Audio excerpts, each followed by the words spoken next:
The races might have been a sprint, but the season has been a showing of endurance. From the end of the month of May to the tail end of October, the GT World Challenge America Esports Championship raged on in Assetto Corsa Competizione across recreations of some of the world's best racetracks.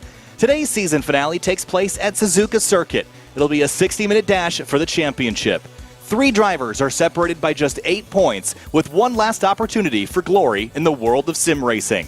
Hi everybody, my name's Kyle Heyer, joining you today with Jesse Lee for the last round of the season of the GT World Challenge America Esports Championship. Jesse, welcome aboard. It is going to be a wet race today. I'm looking forward to it. It'll be a lot of fun. It sure is. And Kyle, it all comes down to this. 1 hour to determine a champion. Several drivers in it. I can't wait to get going. And oh, by the way, like you mentioned, it's raining. It's going to be a fantastic race. We're going to be racing into the nighttime as well, so that'll be another factor on the list of challenges for the 30-plus car driver field tonight.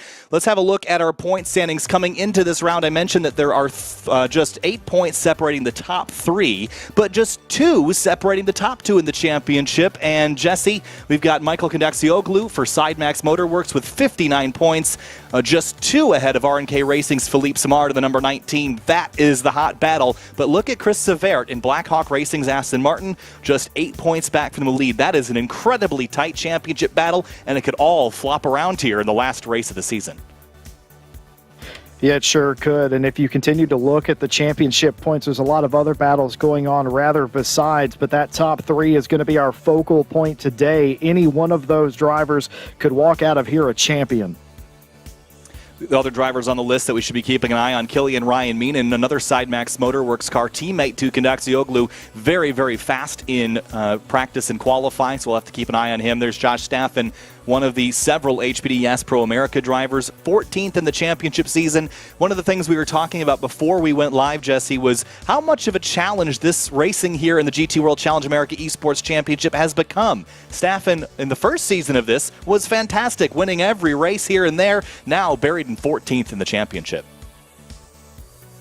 Yeah, it sure does. It shows you the progression that this championship has gone through. A once dominant driver now in the thick of it, in the middle of the pack, as we continue to look at some of the very illustrious names on this list, and only a handful of points between some of them.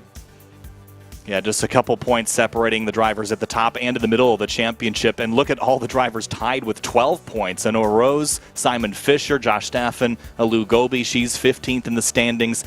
Jake Langevin is back there as well. So there is some really tight battles happening, not only at the front, but also in the mid-pack as well. So lots of entertaining battles will follow along. This is, again, our season finale of the sprint racing rounds. We've had our endurance racing season kickoff as well. Think about our Bathurst 12-hour from just a couple weeks ago. That was a really exciting race to watch. And one of the drivers that's back this week that I want to keep an eye on here as we have flipping over to the entry list in just a minute is Brian Heitkotter is back in, of course, his Chris Forsberg Racing number 5, running the Nissan GTR Nismo GT3. That is going to be an interesting one to watch because, Jesse, we've seen in the past, Brian is the 2011 GT Academy winner. He's been a winner in this series before as well in previous seasons. He'll be one to watch. He's starting 9th, I believe, tonight, but I think he's going to move forward. I think you're right, and in that Nissan GTR, it is a dark horse pick for sure. And also you got Jordan Grant-Smith, who hasn't scored points in every round of this championship. We'll be left wondering what might have been, but nonetheless comes out today with a great shot of winning this race and making it 2 for 2 in the final 2 rounds. Carl Whitmer and Zach Patterson, a couple other HPDS Pro America entries. You can add Cardin Liu and Josh Staffen to that quartet in the Acura NSX GT3 Evo. So that'll be a fun battle to watch amongst themselves to fight it out in the Acuras. Wansi Lin is here in a privateer car in the Porsche 911 GT3R. He's the number 30 this time around. Brian Canapan is back in his Lamborghini Huracan GT3 Evo for Team Fordzilla. Lou Gobi, we mentioned previously for Grip Hacks Engineering. Skylar Loverink, we've seen up in the mix before. So a handful of returning names in this, Jesse, and I was making a mention earlier that this is probably one of the strongest fields we've seen this season from a talent and pace perspective. I think we're going to see a lot of really entertaining battles at a track that is known for being narrow and high consequence. Yeah, it sure is. You talk about the consequences, messing up a corner, getting it wrong. That could be the difference between finishing in the top 5 and finishing outside the top 20. It's a very fast and torrid pace. And of course, a lot of drivers coming into this race, qualifying up near the front of the field, getting in amongst the championship drivers as well. They don't care about that championship. They're here to win a race, and a lot of them can do it. They sure can. There's some great shots of Suzuka circuit. Of course, it's known for being narrow and challenging. There's a handful of turns on this racetrack that are infamous or famous, however, it depends on how you look at it. But if you look at corners like 130R, the Degner curves, the Casio triangle, spoon curve, those are some of the turns that always come up in conversation about Suzuka circuit. It's a challenging racetrack. It's a long racetrack. It also has an over-under. You actually travel over the racetrack at one point just after the Degner curves and right before 130R. So it loops back over itself, which is in its own way very unique. Yeah, it's a figure of 8 course. You don't see too many of those at this level of motorsport with the crossover bridge. Another place to look for some excellent action today is the S curves, the 2 through 7 section before you get to Dunlop. It's going to be very interesting to see how they navigate that corner because you can get ambushed and end up side by side all the way through that section, and it sets up danger into the Degner curves as well. And going back to 130R, that turn is named after the 130-meter radius that it used to have. It's been changed and reprofiled a little bit. I believe it was a crash about a decade or two ago that caused that turn to get torn up and reconfigured just a little bit, but it still maintains an incredibly fast entry speed that you carry to the exit curb right before you hit that final chicane and accelerate onto the front straightaway again. We're going to compete for 60 minutes today. Let's have a look at our HPD hot lap with Carl Whitmer.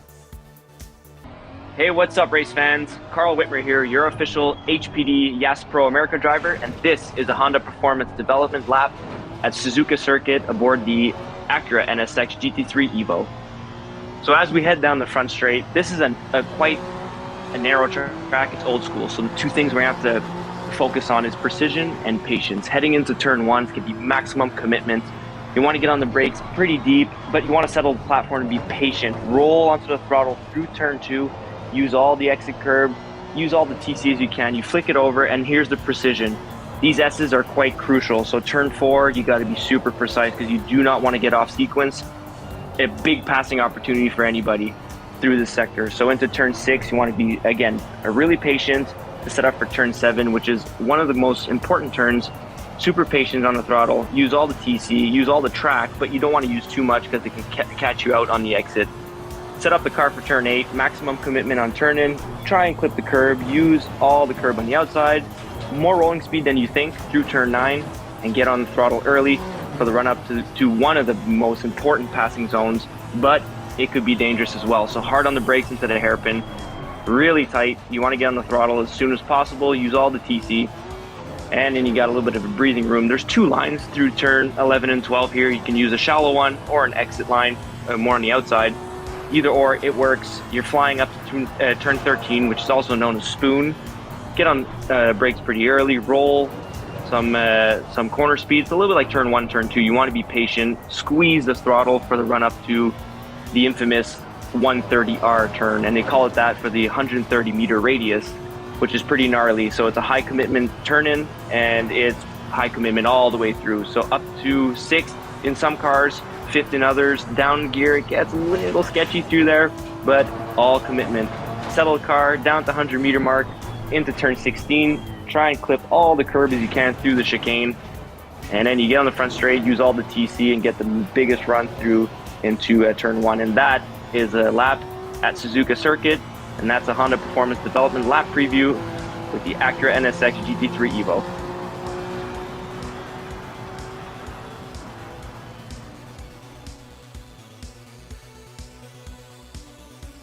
Fantastic lap there by Carl Whitmer. I was shocked watching that replay back the other day, Jesse, of how much commitment you have to have. That's a word that Carl uses a lot, commitment. And around here, Jesse, there's a lot of corners where if you don't have that commitment and you're not willing to take it all the way to the edge of the racetrack, you're going to be not very fast and, in fact, probably very slow. It's absolutely the case as we go to the grid and look at our star-studded field. Jordan Grant-Smith out-qualified everyone, including Killian Ryan Meenan, and then Alvarado and Philippe Samard making up the second row as well. and it wasn't even close, quite frankly, for the pole sitter. No, Jordan Grant Smith out front by almost 0.8 of a second. That is an enormous delta to the top spot. And interestingly enough, we have 3 Porsches in the field, and Jordan Grant Smith is the leading Porsche. The other 2 aren't found until you get all the way down to 25th. So that's an incredible lap by Jordan Grant Smith. Ryan Meenan, as you mentioned, on the outside of the front row. Alvarado Samard, row number 2. And Philippe Samard, Jesse, is a driver that you've seen in other series be extremely competitive and extremely fast. I don't think that 4th place start, it means that he's going to finish in 4th place today. No, absolutely not. Philippe Samard's eye is going to be on the prize, and the prize is that championship. We just saw Oliveira Rodriguez in the 5th place position. Michael Kondekcioglu comes in as the championship leader. Will start from position number 6. And then in row number 4, it's Chris Savert in the number 81. Alongside Carl Whitmer, who we just watched his onboard with. Brian Heitkotter, 2011 GT Academy winner, starts 9th on the inside of row 5, and Renan Negrini starts in 10th in the 998. Moving outside the top 10, Patterson and Staffen will make up the next row, 11th and 12th place. Woodrow and Knappen in 13th and 14th place. Back there, a row all to themselves with the Lamborghinis. Yeah, so then the next row, row number 8, Cardin Liu, one of the HPD Pro America drivers, starts in 15th. Luis Gonzalez starts 16th, and it's Alu Gobi. She starts 17th alongside Alexis Moisan in the number 21. Then it's Caleb Lavender, Alberto Alvarez, Riley Murdoch, and Skylar Loverink that bring you all the way back to row number 11. And we have a total of 32 cars here, 16 rows, Jesse. But there's a couple other notable drivers. Mia Swenson starts 24th. Juan C. Lin jumps in here. He'll start 26th. Max Baumann, I've seen in other sim racing events before. He will start all the way back in 31st. But with the tricky conditions we have, and you can see how dreary it is on the racetrack right now, Jesse, I think you're going to want to start up front for visibility, if nothing else. But I think starting deep in the field, you've got your work cut out for you. Yeah, certainly. You will see some of these drivers come from the back up towards the front, of course, and it will be a race of almost attrition, even though it's only 1 hour in length.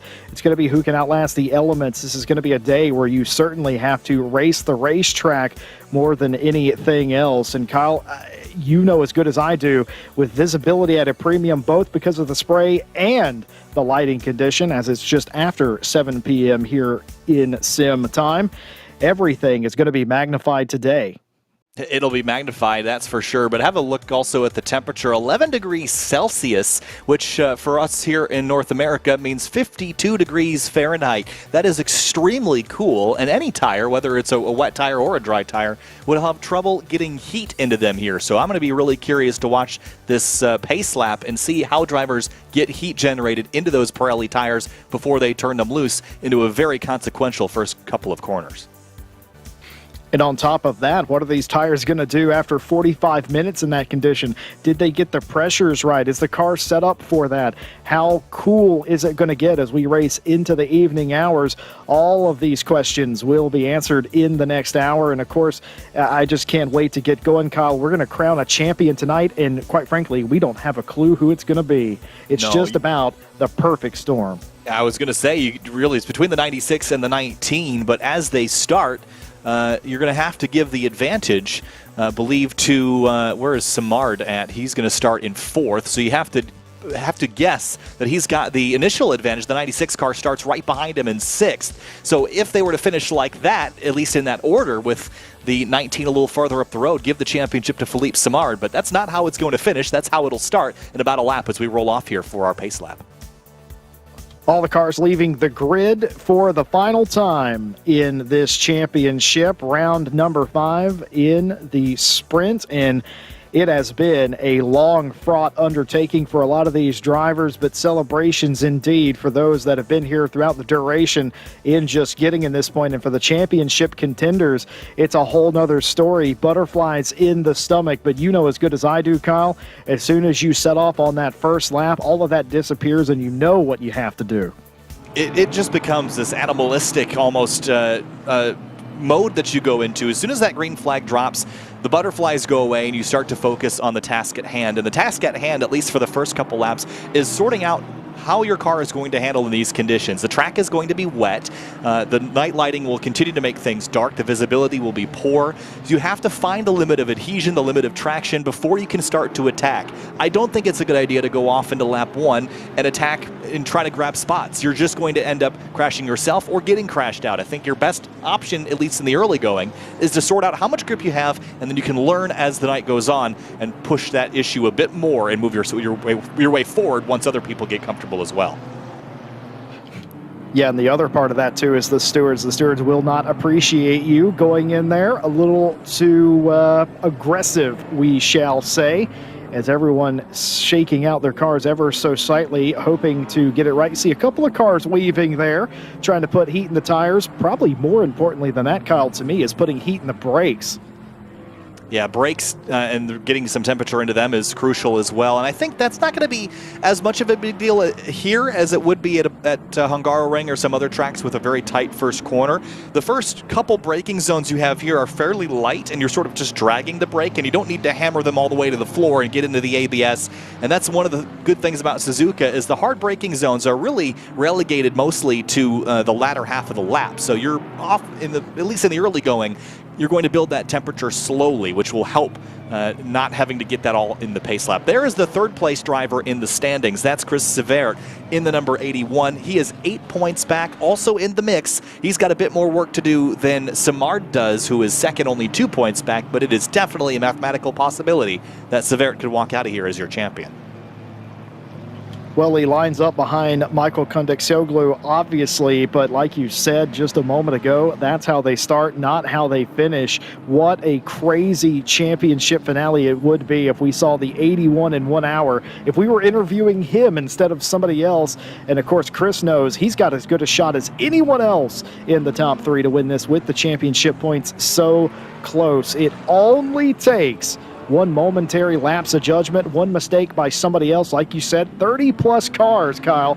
Anything can happen here as we get ready to go green. In NASCAR, they call the plate tracks the great equalizer. The draft is the great equalizer. In road racing, I think rain is the great equalizer. BOP goes out the window. How good your car is at that specific track goes out the window. It's how good are you in the rain here at Suzuka Circuit for the season finale for the GT World Challenge America Esports Championship. There are 3 drivers all gunning for a championship.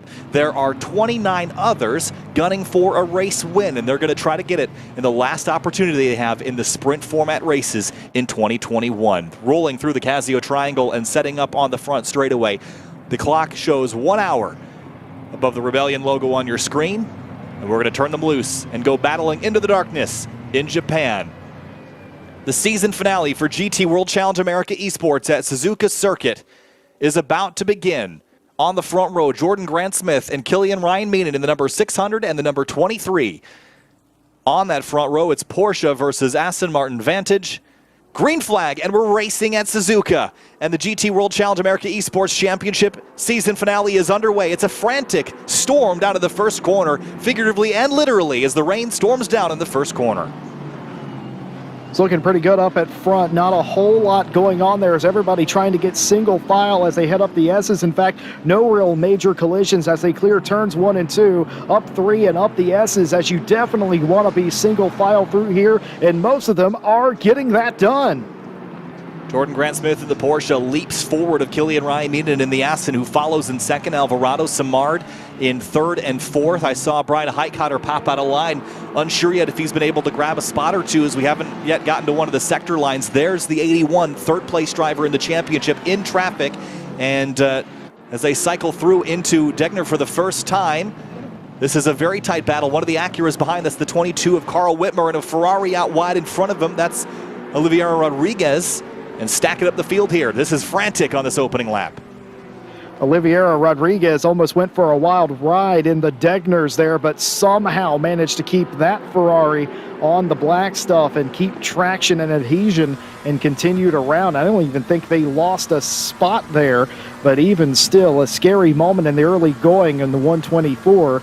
Keeping it all together. This, of course, looking out the windscreen of Michael Kundeksoğlu, the championship leader, looking at the 124 that had that moment a moment ago. but not able to get a pass as they go up the back here and into 130R for the very first time. It's going to be very important that you don't blow it here. I've been really impressed with the race starts this season. This, no exception. In the rain, in the wet, in the dark at Suzuka. So far, so good. Look out. Watch the curbing there, Michael, as you run a little bit wide out of 130R into the triangle now. Rodriguez defends in the Ferrari, and one of the big struggles with racing in the rain is those painted curbs, the red and white, and even some of the green as well. That's paint. That's very slippery when it gets wet. So the asphalt might be okay, but that curbing area can be very treacherous.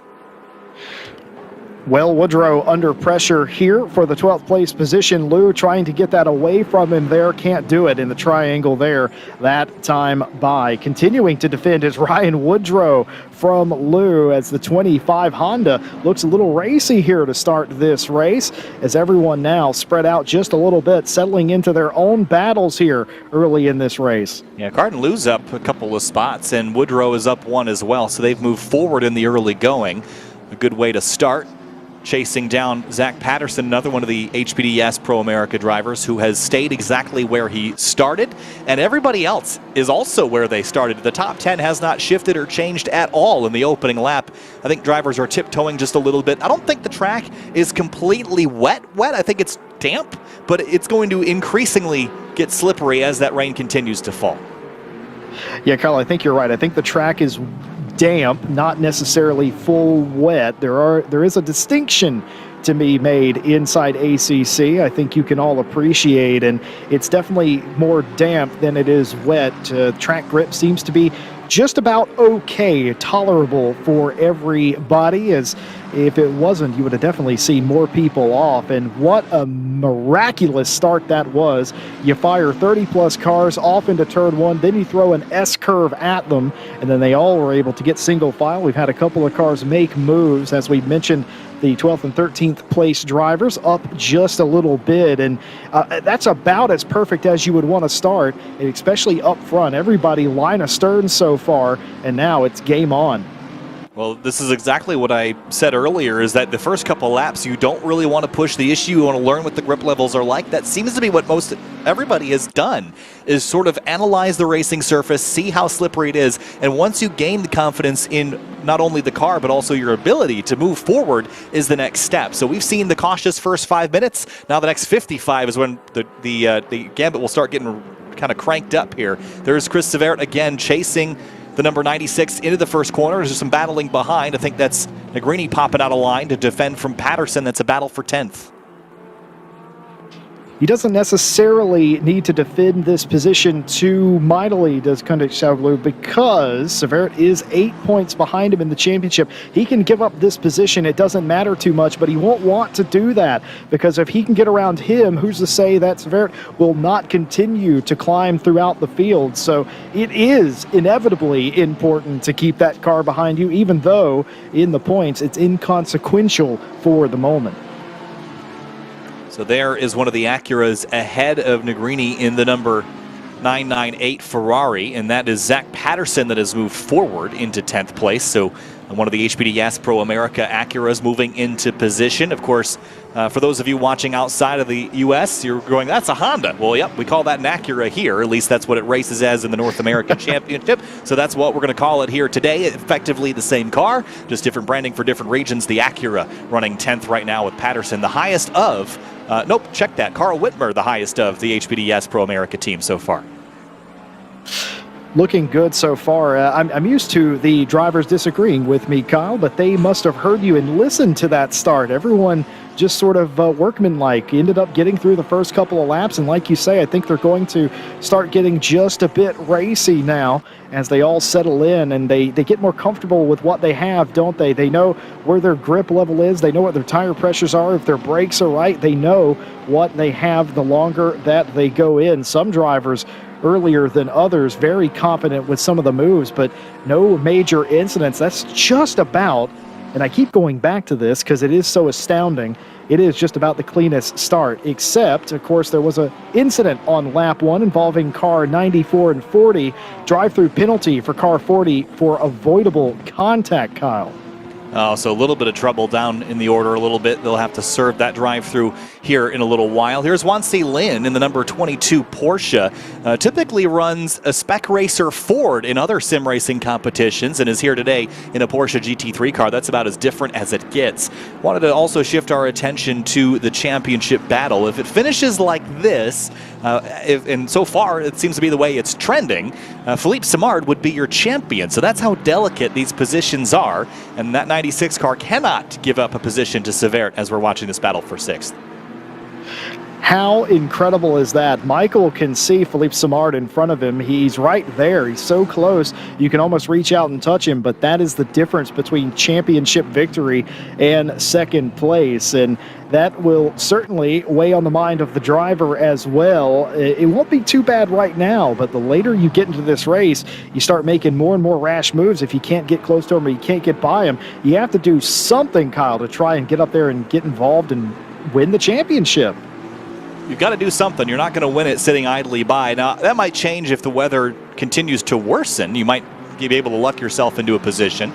But I don't think, at this stage in the race, there's a lot of pressure on Severt or Kunduzcioglu yet. I think they're going to continue to run here and gather information on a couple of the drivers ahead of them.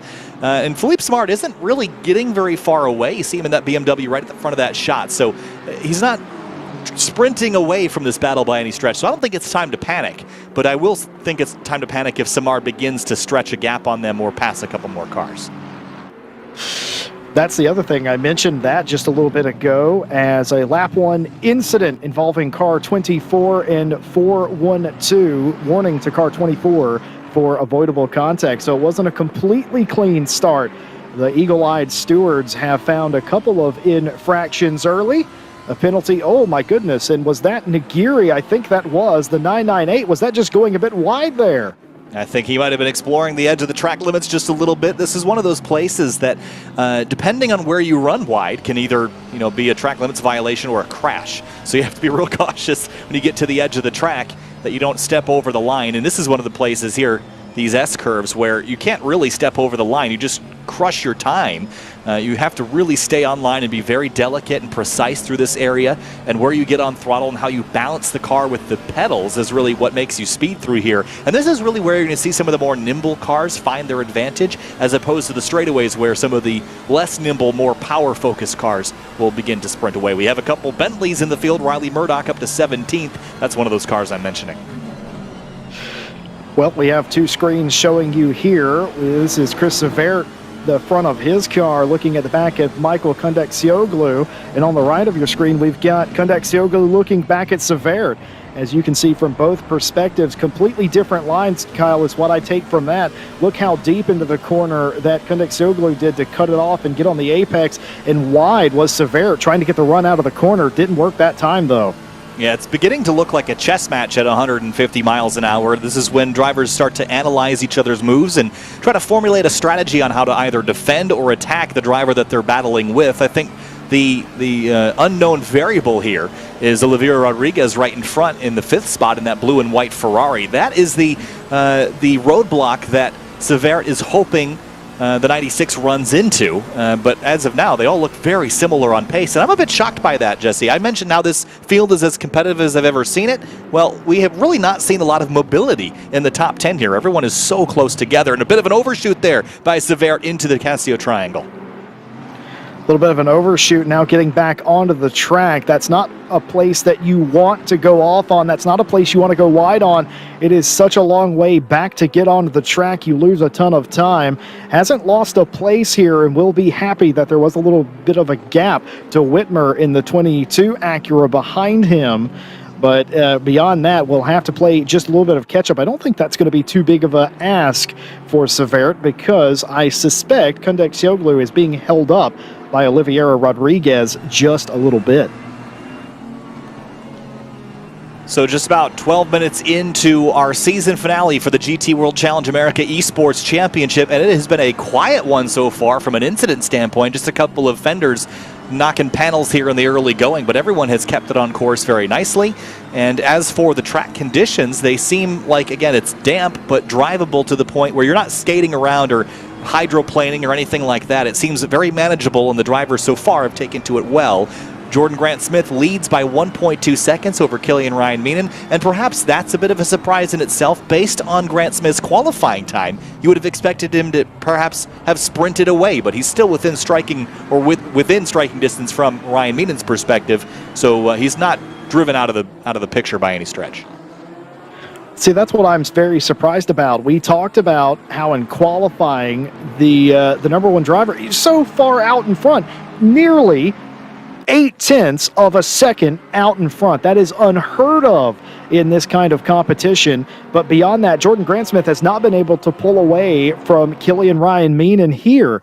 It's just been about 1.2 seconds for the longest time. The last 3 or 4 laps together, there's been no movement between the two of them. Absolute dead heat. So how did Jordan Grant-Smith have all that pace in qualifying, Kyle? And this is my question to you. How did he have all that pace in qualifying, but here he's just on equal pace with Killian Ryan Meenan? Is this a strategy, perhaps? It could be, and you never really know if a driver is showing their full speed, their full capability in the early going. He could be sort of coaxing Ryan Meenan to push right now and then drive away.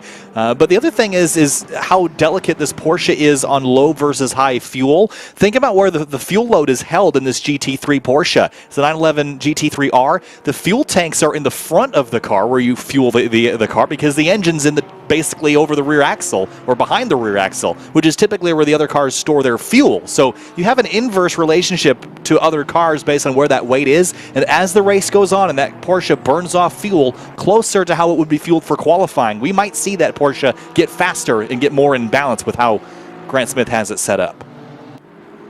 I think that's an excellent take there, and perhaps it is no surprise to anyone. Severt has caught up to the back of the 96, who is still behind Oliveira Rodriguez, but Oliveira Rodriguez moving away just a little bit, and I think the 81 out of all of these drivers has just a little bit more pace right now, a little bit more confidence in his AMR V8 Vantage than anyone else. The way that they're throwing that car around, diamonding off some of the corners as well. Does it again right here.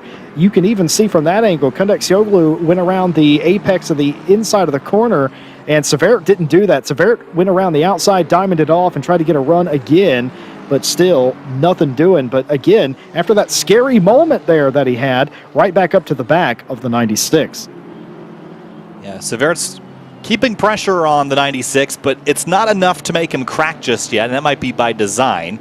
Wanted to shift our focus back here to the battle for 8th. That's Carl Whitmer in the red and black Acura at the front of your shot. Then it's Brian Heitkotter in the Forsberg Racing number 5 Nissan GTR Nismo. Brian, as we mentioned, is the 2011 GT Academy winner. He's also a current competitor in a grassroots racing series where he runs a Nissan 370Z, so he's still an active racer in the real world as well, from Fresno, California, and he is putting a lot of pressure on Carl Whitmer for this 8th spot. And I think Whitmer is beginning to be the cork in the bottle here, because Severt in the number 81 is driven away. There's a 2.3 second gap, and now the Acura sort of holding up the train, and there's a handful of those HPD Yas Pro America team cars in the shot. Whitmer, Patterson, and then Cardin Liu. So right now they're 8th, 10th, and 12th, with looks like Josh Staffen has a little bit of work to do to catch up with his team cars. That is a lot of racing experience behind the wheel of that number 5 Nissan GTR, and a lot of experience is what is necessary in these conditions, as the no sun, obviously, as it continues to plunge into darkness. The lights very much a necessity, not only because of the weather, but because of the light level, as it is completely gone. The lights around the track, the Ferris wheel, all completely lit up at this point. Does that change anything for you, Kyle, in this race, where now there is no visible light other than the headlights, and you're feeling your way around here? Or do you have a good enough grasp at this point of this racetrack that it's inconsequential, the darkness?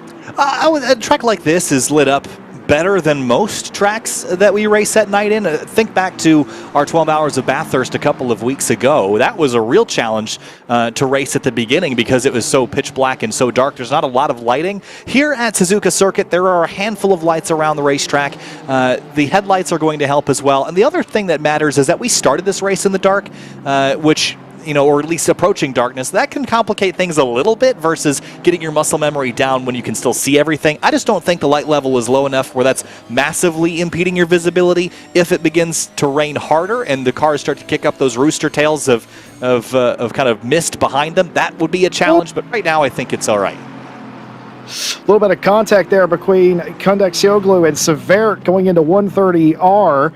Little argument over track space there. Severt has to take evasive action onto the grass just a little bit. Makes it around the corner just fine, but side-by-side contact. So something happened to Michael Kundaksioglu there that allowed the 81 V8 Vantage of Severt to get all the way beside him, but was told to get back in line a little bit. Wide in turn one as well. Gets up onto the second stage of curbing there, and that's going to cost him a bit of time for Severt. But looking at these two British GT3 entries, they're very different from each other. The very swoopy sort of mid-engine supercar that is the McLaren 720 SGT3, followed by a front-engine rear-wheel drive sort of Grand Touring car, for lack of a better term. They're all technically Grand Touring 3 cars, but the Aston and McLaren, very different in their ideology. And it was at the 124 car, the Ferrari of Oliveira Rodriguez, I think, yes it was. He drops down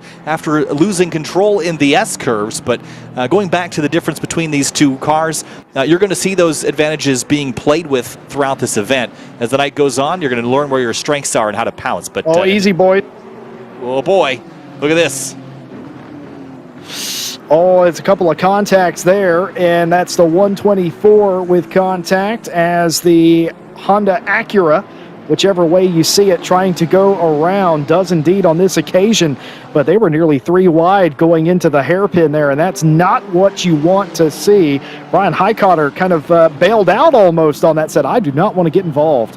Yeah, Brian's a pretty smart racer, and he would know that at this point in the race, that might have been too risky of a move to be making, but now tucked in behind Oliveira Rodriguez, this is critical in the championship battle because with Rodriguez falling out of that 5th spot, that's going to move the 96 forward 1 and Severt move forward 1. Now the championship is tied. So with 41 minutes to go, the championship battle is tied, and with how difficult it's been to pass tonight, we don't know when it won't be tied again as the 124 runs wide again at 130R. Here comes Highcotter up the outside, side by side into the triangle. Trying to get some spaces no matter what, and you can do it into that chicane. You just got to be very smart about it, mind you. As we see some more penalties come through, I saw that the 1 got a drive-through penalty for avoidable contact, and now the 29 car has gotten a drive-through penalty for avoidable contact as well. The stewards not pulling anything here. Oh no! And Highcotter with a drift on the outside of the track, and he saves it. The car control to be able to do that on the outside of the turn. Excellent driving. That was spectacular, and that's where that experience comes in. Highcotter has been in worse positions before, but he gathers it back up. A big slide there. The challenges of this surface are beginning to show now with everyone pushing a little bit more. The early 10 or 15 minutes, everyone was kind of tiptoeing cautiously. Now that the intensity is ramping up, it's going to get a little bit more intense with the grip levels here. Here's the 81 closing in again on the number 96. That's a battle for 5th and for the championship. Oh, hit a little bump there, did Kundaksioglu, just a little bit. Severt trying to get any sort of advantage that he possibly can. This time going in deep a little bit on the exit. Severt trying to get any sort of overlap. Can't do it on this occasion as they stay nose to tail, but either way, they're both up a position. And I wonder in this case for drivers involved in championships, does Michael know that he's tied for the championship with Samar? Do they know the point system that well? You'd have to hope that they would, at least at this point. The thing I worry about every time you talk about points, Jesse, is if you're too worried about those points, it might make you do some silly things in the race car. Sometimes you're better off not knowing and you just race to the best of your ability and you see where it stacks up. If you race to the points, you can kind of get distracted by that and it can cause issues in the race. No, I absolutely agree. I think a veteran driver certainly knows that. Somebody that's been there before, that has won big races, or perhaps more importantly to the learning process, lost big races, mind you. So I think that's very true. And I wonder how many of these drivers are thinking of the points, trying to calculate it. Maybe they have team assistants. Certainly they would, and are doing it for them. But it comes down to driver preference too. There's a lot of drivers that say, don't talk to me at all when I'm driving. Meanwhile, there's other drivers that say, don't leave me alone while I'm driving. So I think it all comes down to driver preference. It definitely does. And I think the one thing I like about having a team do it is that they're doing the calculations, especially if they're more complex or something on the racetrack happens. You're not looking down your screen trying to figure out what just happened, and that would take energy away from your driving. But if your team is doing it, they can relay the information that you need to know. You need to pass 2 cars, you need to lose 3 cars, or wherever you need to be. You can learn those things from your team and not have to do those calculations. Well, here's what happened to the 124. This is why they dropped down the order. Just lost it in the Dunlop curve there. So some dramas also. We make our way towards the halfway point. So moving, there's another look at that battle for 5th. It continues to heat up. It makes me nervous every time we cut to it. I'm going to see someone turned around backwards, but should also keep an eye on that front battle as well. 1.2 seconds between Killian Ryan Meenan and Jordan Grant Smith. That battle has not extended the way that I thought it would. They are 4 seconds clear of Nicholas Alvarado in the number 420. So I think the top 2 are amongst themselves. But look at our top 3 in our championship, 4th, 5th, and 6th. Not in that order in the championship running, but it is shocking to me that it seems like every time you do one of these championships, the cream rises to the top. Here comes Sever to the outside on the run to 130R, tucks it in tight, and a very dicey move to try to undercut the 96 into the triangle, and now defensive line from Michael into the Casio triangle, tucks it in onto the curbing, but that Aston is extremely strong out of Spoon Curve heading towards 130R. Well, Severt will find that preferable to what happened the last time he tried that outside move where he was on the grass. That time just didn't quite have the overlap, had to surrender the corner, but now all over the back of Michael Kondaksioglu in 5th place here. How big could this be? If Severt gets around him, Philippe Simard is no longer tied and will be leading this championship outright. By the way, we've been doing some maths of our own in the background, and I have been told that Philippe Simard on countback would win this championship if they tied at the line. And that's based on pole positions because all their race positions would otherwise be identical. So it comes down to qualifying that would determine the championship. Philippe has 2 pole positions to 1 by the other. So that is a critical difference. And just think about that every single week when you qualify. You would not know that that would be that important to have the pole position in the championship. But here it is, this final race of the season. It's so tight that that one day that he scored that extra pole would mean he's the champion if things finish as they are. Going to see a replay with the 40 here having a little bit of a contact. I think that's the 94 NSX that they had contact with, and certainly they will not let that go, I would suspect, as avoidable contact has been deemed very harshly. And in fact, they did get a drive-through penalty for that contact right there.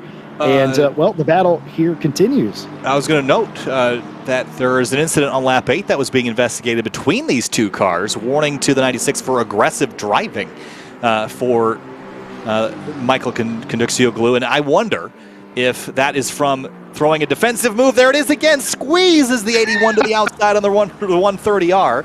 And I will bet, as the pit window opens here, that it's for blocking or overly defensive driving more so than in the attack mode. But that is a very critical warning to the 96 as pit windows open and the 81 is going to undercut. Now, all you have to do here is come on down and check that box here, Jesse. Just you got to come in and roll out. So, well, the 81 is going to get that out of the way early here. I think that's a smart move by Severt. I think that was their play, and I think they've executed that perfectly with the pit window being open. Just come in. You were stuck behind the car that you were racing anyway. Why not try and get them with the overcut here early in the open part of the window? And going back to the contact between the 96 and the 81, I think that's fair. A fair play to the stewards for investigating, but I think that's also fair to let that go because A little bit of contact while racing, not the end of the world. It didn't change anything in the race, and the stewards decided, rightfully so, just kind of to let that go. Yeah, I think there is a certain amount of, sort of as NASCAR would put it, boys have at it. Boys or girls have at it that you let these drivers have, and sometimes it's self-policing if you throw a block or if you do something aggressive. But there is a point when it steps over a line. We're far from that line, and I think so far, we've had a fairly clean race. But I do like the call that Severett did to come on down to pit lane, do the undercut, get back on the racetrack in clean air, and have an opportunity to just bang out some fast laps. Well, a fast lap would look like about a 2:06 flat right now. That would be faster than anyone else is running, with the exception of the race leader. So we'll keep an eye on the 81 and see if there is any more dramas there. 94 to 833, 10-second time penalty to the 833 for that avoidable contact. And the other 94 is Josh Staffen. And I'd mentioned earlier that Staffen had some work to do to get up to his team cars. Well, that's because it sounds like he got turned around.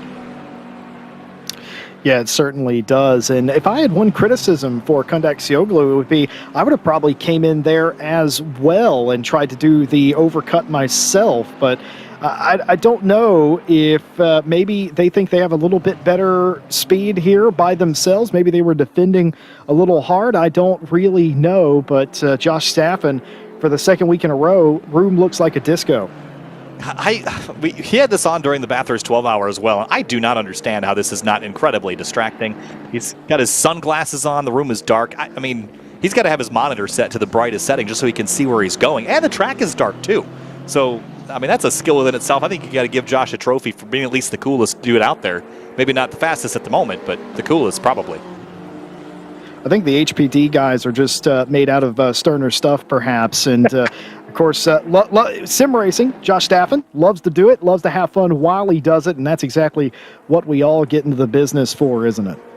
Yeah. I mean, and I actually got a chance to meet Josh Staffen a couple of weeks ago at the SRO America Watkins Glen weekend, and Josh was out there with a couple of the other CMS guys, and there's all sorts of inside jokes that they have in their group, and it really becomes a community. And it was the first time that they had all met in person as well, traveling from all sorts of corners of the Northeast to come together at the World Challenge event at the Glen. And really neat to meet a couple of those guys. Takis Weeks, another driver that's been with us here in the past, and a few others, but really good. Josh is a good guy, but today fighting an uphill battle.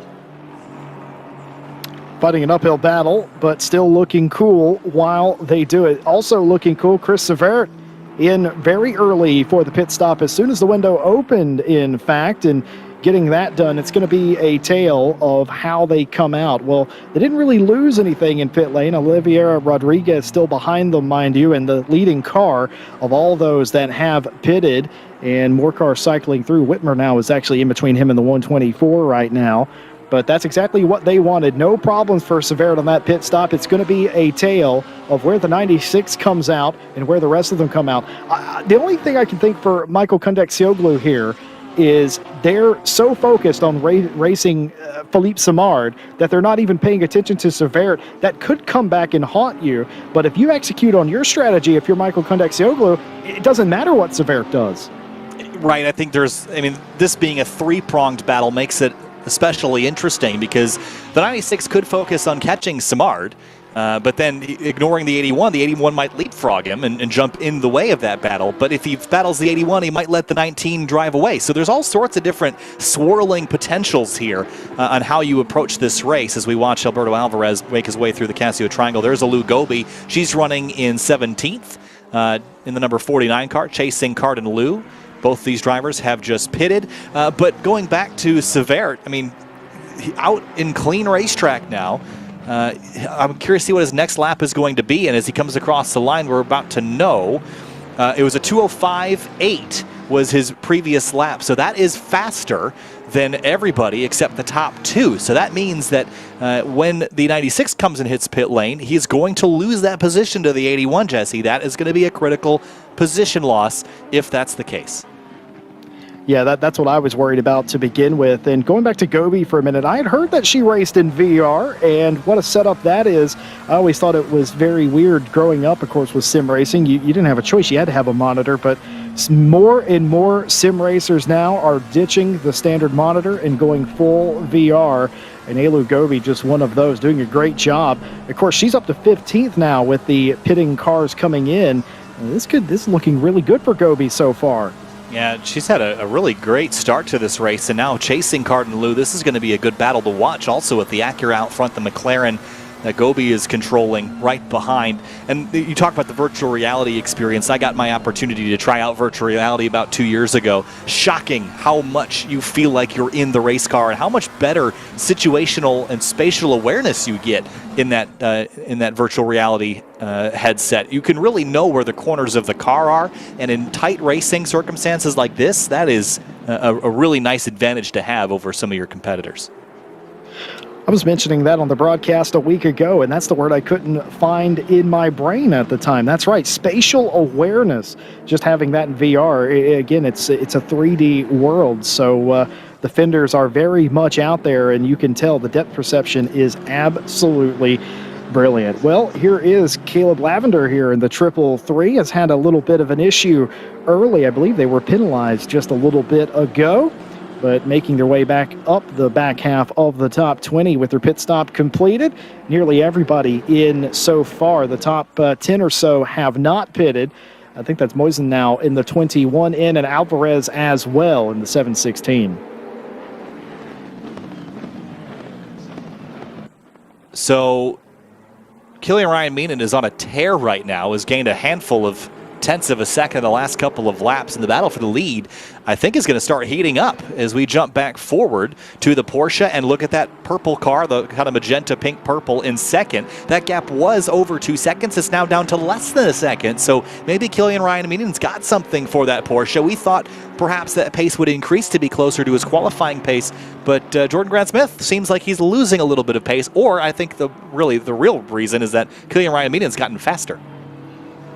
Well, Killian Ryan Meenan has gotten faster, Kyle. He's setting purple sectors and purple laps. He is on the attack here. It's almost like this was the goal all along for the driver of the FFS Racing V8 Vantage here, because again, 2 seconds back, and now within 1 second, setting purple sectors faster than Jordan Grant Smith. Is Jordan Grant Smith going to try and answer the call here, or is he going to pit here? This is going to be very interesting. I love the strategy. You're going to have to pit here because the pit window is going to close in about 1 minute and 30 seconds. So you're going to have to hit pit lane, and they both will this time through. So that is a critical moment because they didn't have any options to overcut or undercut. They had to come at the same time. And in many ways, I like this, Jesse, because you can keep your competition in your sights, and they don't leave you or do anything silly. You're just going to follow them right in, follow them right out. And makes it real easy for us and for them to follow and know what they have to do to beat them. That's right. Well, everybody coming into the pit lane, like you said, they didn't have a choice. I thought maybe they did. I wasn't paying attention to the pit window with just a minute left. You couldn't have made it around another lap. Everybody having to come in and down and away.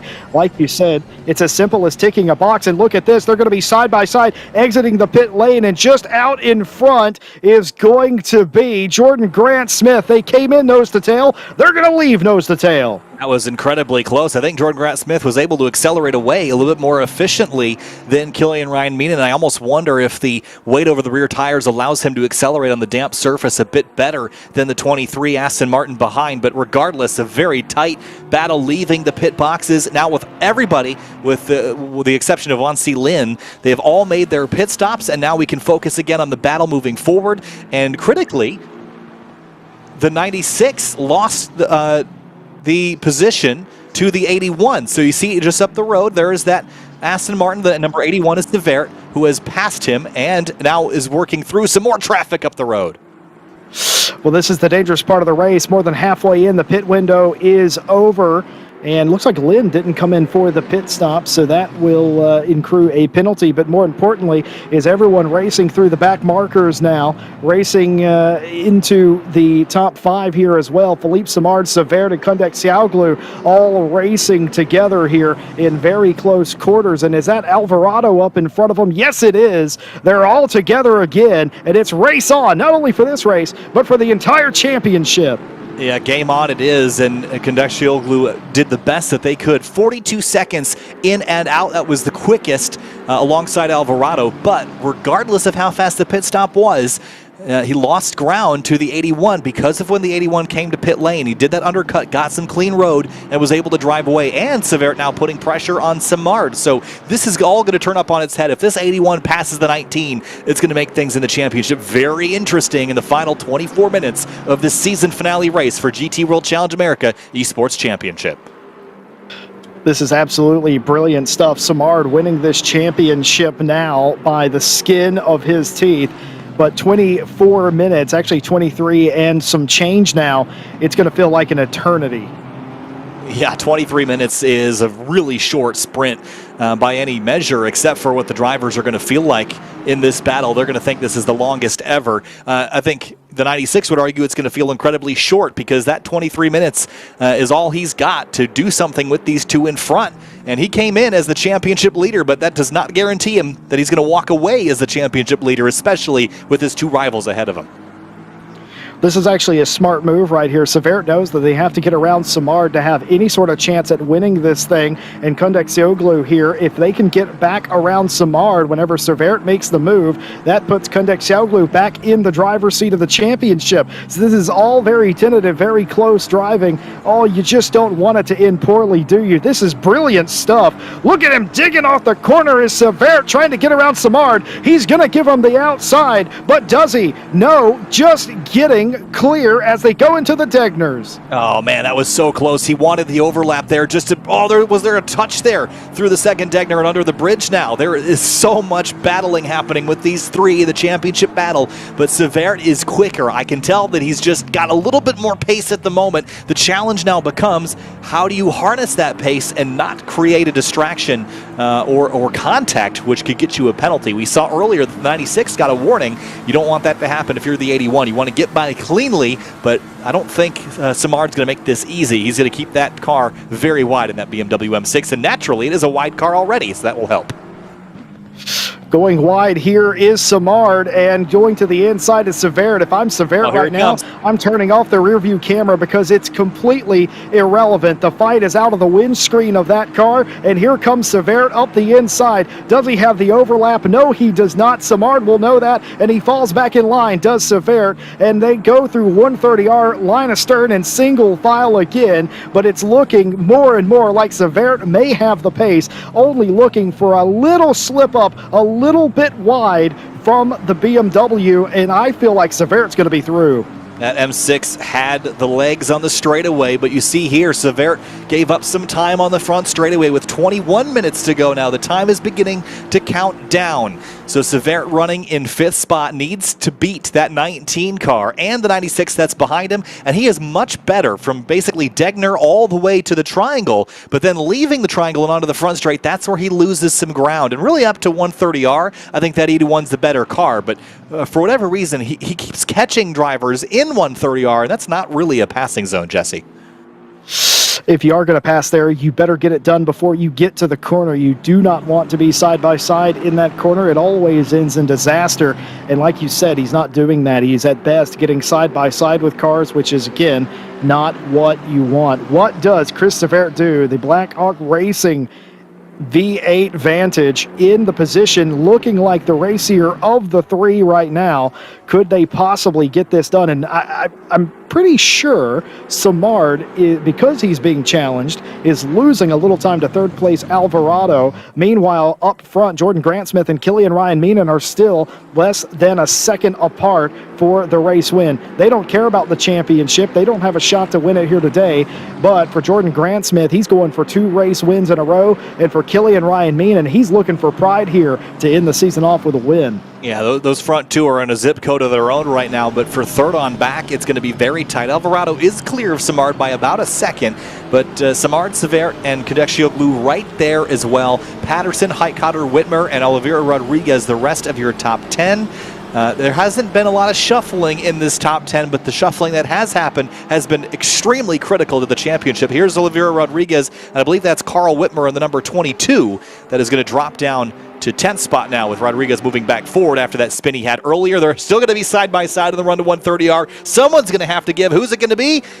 Neither of them. Side by side, and off the racetrack goes to 22.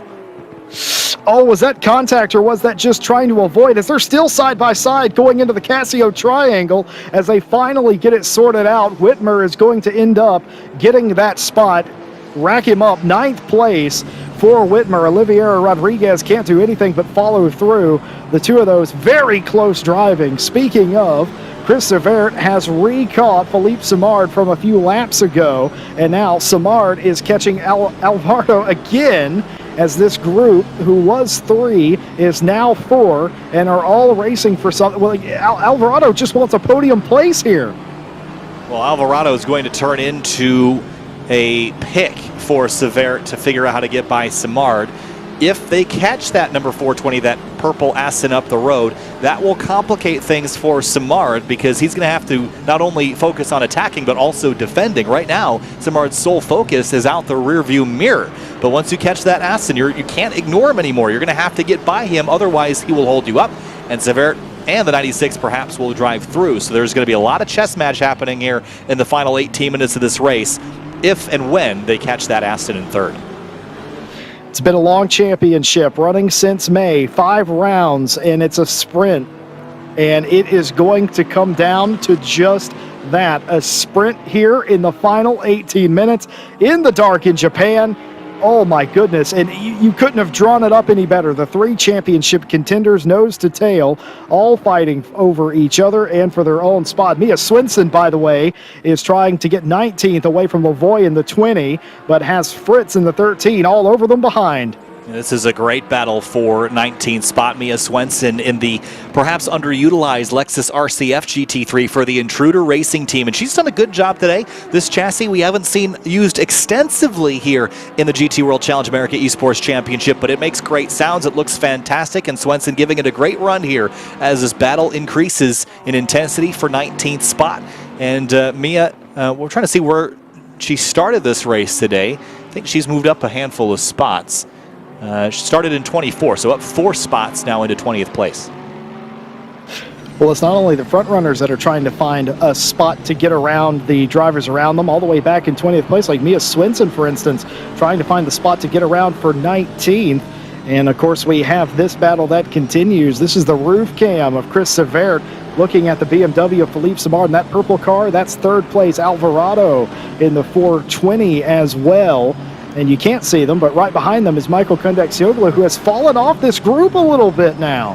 Yeah, it seems like he's struggling just a bit. I love watching Severt for Blackhawk Racing give this Aston Martin all that he's got. Watch him as he enters some of these faster corners. He's going to lean in. He does the sim racing lean.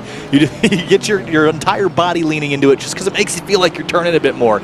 Big slide through the exit of the Degner curves, but Severt is on it right now. He's hyper laser focused on the rear bumper of that BMW in front of him. What you don't want to do is make the mistake of target fixation and beginning to make your braking markers and your acceleration and your turning markers based off that BMW, because if Simard makes a mistake, you will follow. Make sure that you're looking at your same marks and racing the track, not the competitor, at least not just yet. Look at this battle for position. Here's Staffen up the inside of Largy. That's the Audi on the right side of your screen. Staffen on a recovery drive after that contact earlier in the race.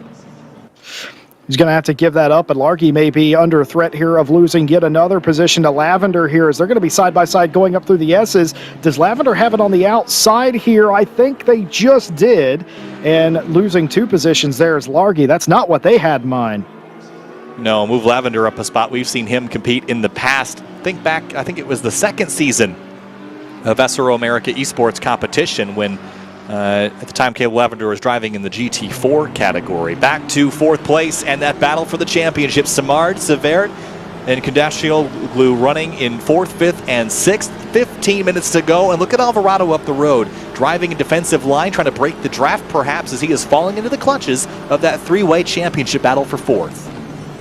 Well, he wants 3rd, as Alvarado doesn't want anything to do with any of these drivers, and that BMW keeps going wide. Now, I wonder if Philippe Simard's doing that on purpose, knowing that he can't get around on the inside of the corner and trying to block them off. Oliviera Rodriguez has just about got that pass done now on Whitmer. It took him about 4 or 5 laps now, but that pass done. Back up to 9th place is the 124. Yeah, so Whitmer will drop a spot here. Brian Heitkotter will be the next on the chopping block for the number 124 Ferrari. And Heikhotter is a little ways up the road, about 4.5 seconds. Look at this battle for fourth now. Here comes Severt on the outside into Degner. This has been where he's been catching this 19, but he's unable to do anything with it, and he's going to kind of try to get Simard offline. He does. A fantastic run now as they head up towards the hairpin, and Severt is there, but he still can't get alongside and get that overlap he needs.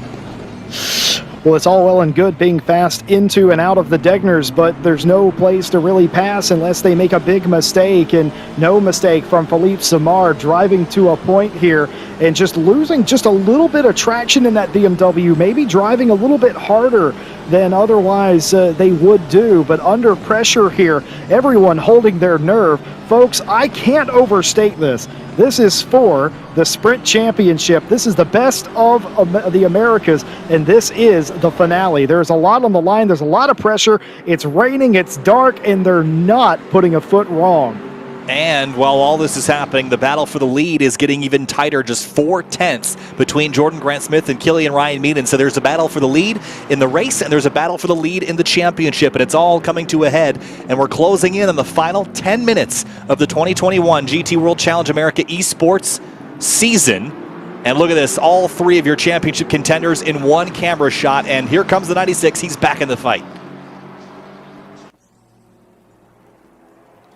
Well, this is very close racing, very close stuff here, just coming down to 13 minutes. Remember about 25 minutes ago I said the closer it gets to the end of the race, the longer it seems like. Well, for these drivers, that last 15 minutes went by at a snail's pace. Almost felt like they raced an entire hour, but you cannot lose your concentration here. On the left, it's the battle for the championship. On the right, it's the battle for the lead, and nearly going side by side there as Killian Ryan Meaden has done it.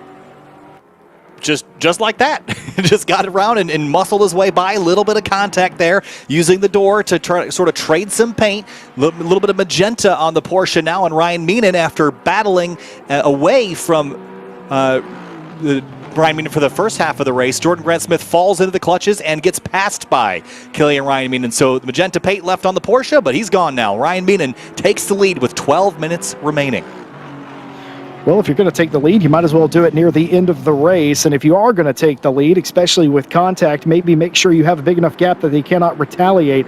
Joke and jest, of course, but still, Killian Ryan Meaden out front now. I expect to see that car drive away, that 23. But we'll see if that is indeed the case. If Jordan Grant-Smith, I think he got ambushed a little bit in the Dunlop curve.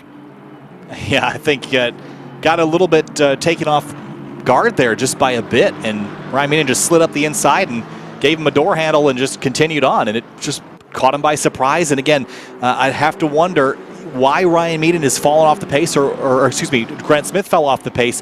Is that Porsche set up for the shorter run? It seems to have bitten him now, just didn't have the pace to hang on in the long term. As we shift our focus now back to fourth place in the race and the lead in the championship. These are your three championship contenders, Simard, Severt, and Kondakcioglu. And now my question becomes, does Severt have anything for this M6, which gets off the corner so well? Here comes the 81 now to the outside, but that M6 just drives away in a straight line. Even with the slipstream, Severt can't close in. Simard is just so good at defensive driving, knows how to win races, has won a lot of big races in his time, and knows where to put his car where nobody else can pass him. And if they are going to pass him, they're going to have to do it the long way around. And that's what he's driving at right now, the number 19 BMW, driving to sort of a defensive stature right now. He can be aggressive, but he can also be defensive, and that's what he's got to do here, because he knows there's a lot on the line here. Philippe Simard, as they run, would be your championship winner if he keeps Severt in between him and Kondakcioglu. It doesn't have to end in a tie, and he can win it outright. That's what's at stake. So you're going to see a lot more defensive driving in the final 10 minutes. I think as we get closer to the end of this race, Kyle, I think the intensity for all of these drivers ratchet up, and I think the moves also get a little bit more desperate. Yeah, we have only about 5 laps left of racing, and what that means is that the hairpin, Simard runs wide. He runs wide offline. Here comes Severt to the inside now. Battle for the championship lead, 4th and 5th in the race. Severt is there, but could not pounce on that opportunity, and that's got to be so frustrating, Jesse. One mistake, one slip by Simard all race, and Severt wasn't able to take advantage of it. That's what I was talking about with Simard. Even when Simard makes mistakes, he makes mistakes at opportunistic points. It feels like whenever whenever Simard makes a mistake, it's nowhere near the magnitude of some of the others, but he's going to have a run here as Severt off the corner, but I think that BMW is just going to have the legs, and in fact it does. Closely gets behind him and gets into that draft as they go to 130R one more time, and very close driving there. You just felt like Severt had the legs off the corner, but that BMW bailed Simard out on the straightaway. It did, and what I was going to mention was with only about 5 laps worth of racing left, that's 5 opportunities to make a dive in the hairpin, 5 opportunities to make a lunge into spoon curve, 5 opportunities to nail 130R, 5 opportunities to make a mistake in 130R. You're running out of time if you're Severt or Kondakcioglu. I think actually the 96 is at the most disadvantaged position he's been all season long. He's behind 2 drivers that are battling very intensely, and if this 81 makes the pass, the 81 wins the championship. If the 19 stays there, the 19 wins the championship, but the 96 has a lot of work to do in the next 8 minutes, and I just don't see that happening unless it gets spicy between these front 2. Yeah, you're right. I don't see it happening either. I just feel like Kondakcioglu here is just hanging on by a thread, being kept in this fight because Simard and Severt keep ending up side by side. For every punch, a counter punch. It's just like 2 prize fighters here feeling each other out. Somebody has got to land a decisive blow here at the end. I would hate to think that Severt would try to get a bit rude with the back end of Simard's car at some point. Certainly the stewards wouldn't like them to do that, but at some point push has to come to shove and something has to occur. Meanwhile, Alvarado, who's just up in front, mind, is still maintained that 1 second gap for 3rd place, and Killian Ryan Meenan is gone out front. 1.4 seconds the gap to Jordan Grant Smith now. So looking at the points as it stands, Philippe Simard would have 69 points on the season, and Kondakcioglu has 67 points. That would be a 4-point swing, which would give Philippe Simard the championship after coming in 2 points behind. And Chris Severt has 61 points. So if Chris passes Phil, Michael would be the champion. So really, now the 96 is going to be Severt's biggest fan of the next couple minutes. So he's going to have to stay in line, but I don't know. He's just got nothing for him. I don't think that Kondakcioglu really has a way to influence this. What can influence this is the 3rd place car, Alvarado, right ahead, and more traffic ahead of them. Yeah, certainly the traffic coming into play. I mentioned that it might do at some point before the end of this race. I think it is going to in the next lap or so as they catch the slower traffic here. It's as simple as that. If Severt gets around Simard, Michael Kondakcioglu wins the championship. And Michael doesn't have to do anything. If Severt wants to have a chance to win this championship, he has to get around Simard as the lap traffic there just getting out of the way. That's about as good as you could have ever wanted it from lap traffic, just completely removing themselves, realizing the gravity of the moment. So here's a weird stat. If Michael passes Chris, Phil is still the champion, but if Chris passes Phil, then Michael is the champion. So do that math. That's confusing enough. But look at this battle for 3rd now. Alvarado has fallen into the clutches of Simard. Here comes Severt up the inside. Not enough room there. Chris, don't throw it all away. Chris Severt did everything but make the pass there and make contact, getting all up on the curves. I talked about him getting very desperate near the end of the race. That's exactly what desperation looks like, getting on the curbs, nearly into the grass and the Dunlop curve. That's what you're going to have to do. You're going to have to try and make a move here and get this done. And you were talking about the math being confusing. I'm sweating just thinking about it.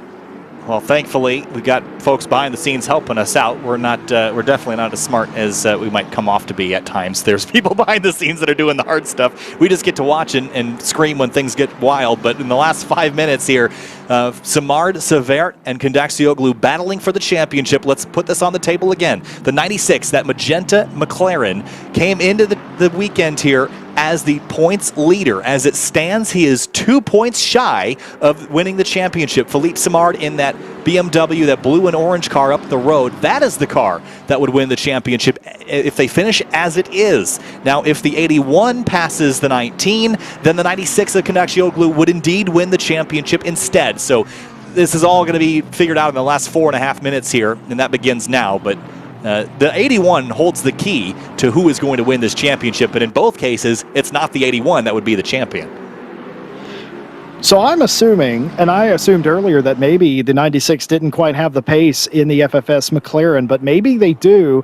Maybe they know that passing Severt doesn't do anything for them. Maybe they know that their team maybe filled them in, and they know that Severt is their only hope. Has to get around Simard to win the championship. I don't know. But either way, that's what it's come down here in the final few moments. And we came on air today talking about a championship battle, and boy, did they deliver on the track today. This is going to come down to it, and never look. Oh, very close driving there. I thought maybe they were going to have contact in the S's. They did not. Battles all over the field, mind you. Murdoch here trying to get around the 412. Is that contact there? Into the second corner, contact, and the pass made. Riley Murdoch getting it done, but with a little tap. Yeah, I don't think Woodrow's ever gotten hit by an aircraft carrier before, but I think he can add that one to the list. That Bentley is enormous. We have the fortune of having one of those big Bentleys in GT America, powered by AWS here in the North American Championship, on one of the XK-Pax Bentleys, and it is an amazing sounding and looking automobile as we get this battle now with the 89 of Gonzalez in the mix here as well. But two very different machines, the big Bentley and the very sleek Ferrari, two cars that you would never think could compete against each other on a racetrack, but that's not the case here in SRO competition as Murdoch gets around that 89 car. Yeah, one of the lighter cars, too, is the Bentley, but you ask drivers of other manufacturers what they think of the Bentley, and they all sort of agree. It looks very menacing. I like to use the word imposing. It's a very imposing figure. Everyone made those memes of the BMW, but I think the memes should probably go into the Bentley because it actually looks that big in real life. Back to the battle for the championship, Simard and Severt. Remember that the 81 holds the key, and a minute ago you mentioned that the 96 might be backing off to give this 81 a chance to focus ahead. I think that's exactly what he's doing. Here comes Severt now with a run to the inside. They touch, and Simard spins. And huge dramas in the final corner. Oh, no, that's not what Severt wanted to do, and this championship might be decided by a steward's decision here now. That, I mean, I would expect it to be decided by a steward's decision at this point. That was Severt with a desperation move with just a couple of laps to go, and that would put Kondakcioglu in front of Severt and Simard and potentially hand the championship over to the number 96 with or without a penalty at this point because he's got the running position to outpoint Simard. That's true. He did get around Severt there, and Simard now has fallen down the order. That's how you draw it up if you're Michael Kondakcioglu. He'll tell us that's exactly what he expected to happen. His two competitors to be involved in an incident unto themselves and him to slip through, right? That's how you draw it up, right, Kyle? Yeah, I mean, I think Severt would do that again differently if he had the opportunity, but you know, you have to do something, and he might have felt like that was as close as he was going to get. I don't think he meant to spin him out. It was probably like I'm going to try to give him the boot and move him over and get a run, but it was just a badly placed boot on the right rear corner of the car, and that destabilized it and sent it for a spin. And I think there was probably a moment when that car jumped sideways that Severt just knew it was all over. At least, I mean, he couldn't win this championship based on how they were running, but this is going to almost certainly involve a penalty in the last couple minutes of this race. Well, that is going to do nothing but frustrate Philippe Simard. That was in the driver's seat, both figuratively and literally, here in the ending stages. There might be words after the fact, but the damage is done. Michael Kondakcioglu is your championship leader, and here's a review of the contact. Just trying to get down to the inside. Yeah, it's hard to tell what he was trying to do there, Kyle. Yeah, I mean, again, he saw the hole and he went for it, and in the racing series I work with outside of SRO, one of the quote of if there's a gap and you no longer go for it, you're no longer a racing driver. That's not a real quote because the gap only exists if you can get a car into it, and it was clear that the 81 could not. So it was an unfortunate move. I don't think Severt's intention was to spin the car out, but again, this is the opportunity. 2 laps to go. There's your hole. You're going to go for it. Try to get it up the inside, but just no, not enough. I just think Samard was just a little bit slower. We've seen that this entire second half of this race where that BMW just kind of tracks wide and doesn't have quite, maybe it's the grip or the pace, whatever it may have been. And I think that's what caught the 81 out, was trying to follow as closely as possible, maybe duck down the inside, didn't have the room, and was just a little bit faster, made contact whenever the car was loaded into a corner, and that's how you get a spin. How about Killian Ryan Meenan? Let's talk about him for a moment. He qualified 0.8 of a second off of Jordan Grant Smith in the number 600 Porsche. With 12 minutes to go, he muscled his way by and was able to pass and drive away from, by 4 seconds, Jordan Grant Smith. He has set up this car to be extremely consistent and extremely fast, and he's going to walk away from here, provided he gets back to the stripe, with a win.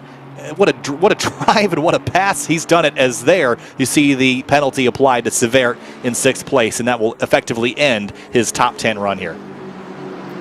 Well, talking about Killian Ryan Meenan, you and I, partner, we were scratching our heads up here in the booth after qualifying, wondering how Jordan Grant Smith and that 600 Porsche, how they were so far out in front. We thought it was a lock for Jordan Grant Smith. Well, the race turned out to be completely different, didn't it? And then all of a sudden at the halfway point, Killian Ryan Meenan just absolutely set purple sectors, and look at him now. He's going to get the win. He's going to do it. Killian Ryan Meenan in the season finale for the GT World Challenge America Esports Championship will win at Suzuka Circuit and gets it done with a pass with 12 minutes remaining. Here's the number 96 of Michael Kondakcioglu. After a wild race where things were not looking in his favor, he will come out of the final corner with some late race dramas, drives through. He'll finish top 5, but he will claim the championship in the 2021 GT World Challenge America Esports Championship. What a drive. He did what he had to do and stayed out of the mix, and they took themselves out of the running there, Jesse. That was well done by Kondakcioglu to stay in it, but not to be the drama, but just to take advantage of it. Who would have called that? To win this championship, you would have to brake on a straightaway, and that's exactly what Michael Kondakcioglu had to do. They had to hit the brakes coming out of the final corner to avoid being caught up in the accident with the 81 and the 19. They power through and end up winning the championship. Incredible stuff. Michael Kondakcioglu, FFS Racing, they are the champions of America. Now that is a heck of a story. I mean, it's been a fantastic season, and we've seen him find success in the past in a variety of different manufactured cars here in Assetto Corsa Competizione, but this season has been nothing short of amazing. But coming into this last race, he had the advantage, and it just looked like he was going to get outraced today. But and he was outraced. Let's not beat around the bush there. He was going to lose the championship by 2 points to Philippe Samard, but it came down to, with a couple laps ago, some, as Calvin Fish would call it, some argy-bargy, and turned around who was the championship hopeful and switched things back to how they were coming into the weekend. Well, you know what they say in racing, Kyle? Not the fastest car doesn't always win the race. It doesn't always have to win the race.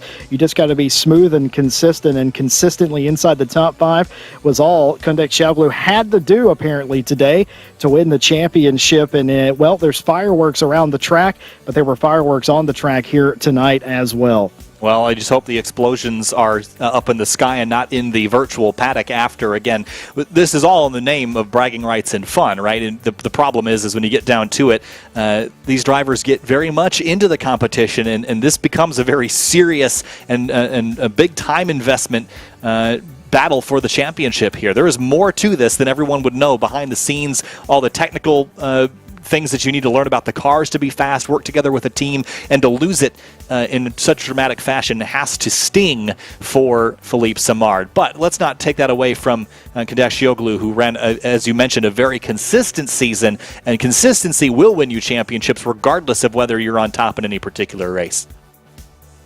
I couldn't have said it better myself. That is the difference, consistency, and he was consistent with scoring points throughout the season. He came in, it wasn't a must-win. He just had to finish in front of or around those that he was racing around, and it came down to it. Final 2 minutes, a move was made, it didn't come off, and all of a sudden Michael, who we thought was the outside chance to win the championship at that point, it looked like Philippe Samard was going to do it, just hold off enough, and then all of a sudden the dam burst, and well, the complexion completely changed. As we look back at some of the replays from the race, the initial start was clean up front, and again, Jordan Grant Smith was his excellent qualifying. We expected him to end up way out in front. He didn't. Killian Ryan Meenan gets the win today. And the greatest thing about Killian Ryan Meenan's win is it was an excellent pass that he did, a little bit of a touch there, and caught his opponent off guard as well. It's just up and down, a fantastic and a fitting way to end the season. Yeah, of course, we've been racing since the late part of May here for the Sprint Racing Championship. There's still some endurance racing left this season to do, and you can find that all here, and we'll be back with you in a couple of weeks for some more of that long-form action. But the Sprint Racing has been a phenomenal battle to watch all season, Jesse. We've had some of our sort of staples in the field continue to impress, but the changing conditions of this race were also interesting. The nighttime, the rain, those were all things that factored into the grip levels that were available and the dramas that happened. But again, these drivers that are here racing with us in the GT World Challenge America Esports Championship, they are the best in the business in Assetto Corsa Competizione, and you don't win this by accident. Yeah, you certainly don't win this by accident. Speaking of not winning by accident, we have now been joined by your race winner here in Race 5, Killian Ryan Meenan. First of all, congratulations, Killian. Thanks very much. Yeah, it was, thanks. It was a sweaty one. Well, you talk about it being a sweaty one. I've just got to ask, that pass that you made on Jordan Grant Smith, walk us through it. I thought his rear tires were either just wearing or slightly overheating, because he'd had a couple of moments in the laps before.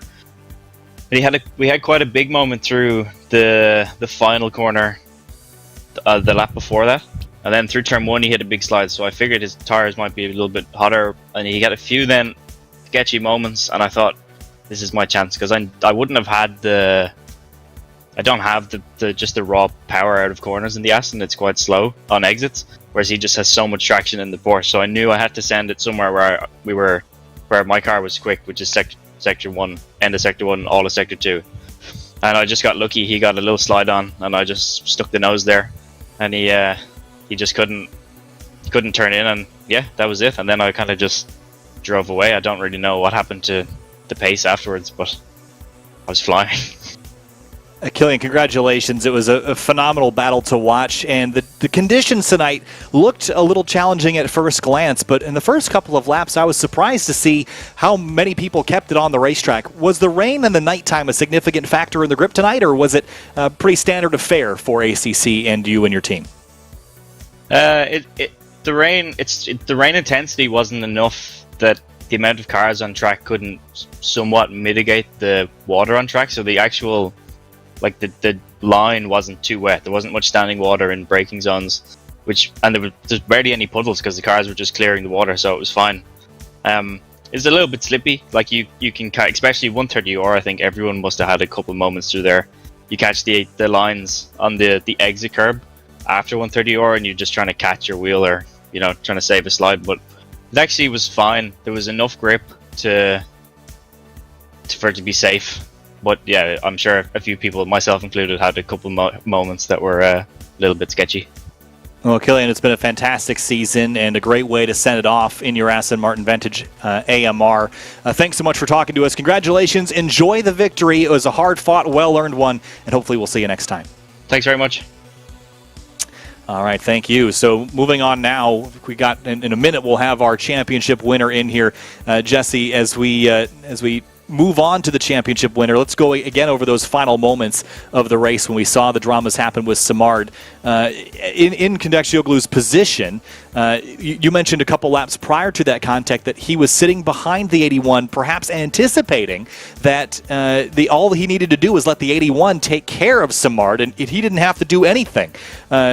That was kind of a critical moment. Is that the right call, do you think, or do you think Kondakcioglu could have gone up there and kind of changed his own destiny tonight?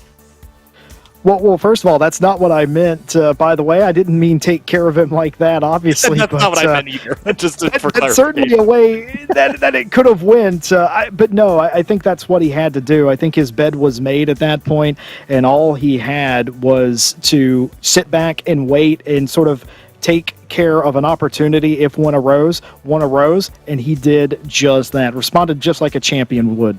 Well, we've got Michael here now, and massive congratulations to the driver, the number 96, Michael Condaxioglu, tonight. Michael, tonight was an uphill battle from the very start. You had your two championship rivals nose to tail with you for the entire duration of the race. There were times when you were behind in the points. First of all, we have to wish you a huge congratulations, but I want to pick your brain about how much you knew about that championship battle, and did you know, or did you have people telling you where you had to be and what you had to do? Well, first off, thanks. It feels great, but it's also kind of bittersweet. You know, it's sometimes you need a little bit of that luck to get the win done, and that's what happened today. You know, I think Phil deserved this a little more than I am, but I'm here, and that's kind of racing. But yeah, we kind of analyzed the point situation before the race in depth, so we knew going in what had to happen, and honestly, up until the incident, I was sure that it wasn't happening. But, you know, once again, that's racing, and it's just bad luck for Phil and good luck for me.